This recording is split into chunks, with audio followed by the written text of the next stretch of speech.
kolanên xerîbiyê, ez tenê wê kesê, şev û roj li benda te, ez xemgîn û westiyam.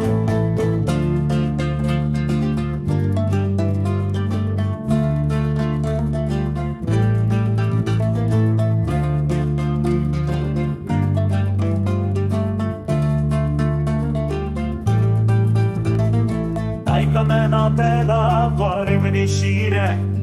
Çiyayên me bilindin, Deştên me welêt, ez koçer û rêwî me, çiyayê digerim,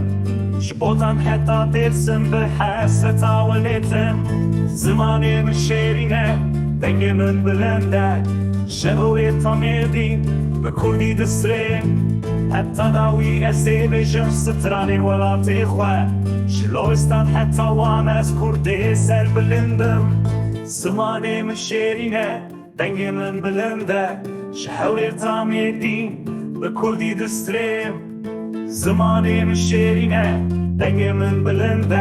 ji Hewlêr ta Mêrdîn, bi kurdî distrêm.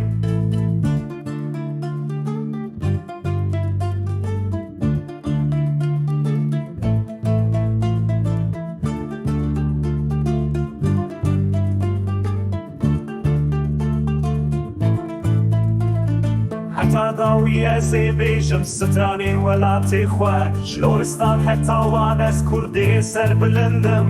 ez koçer û rêwî me, li çiyayê digerim.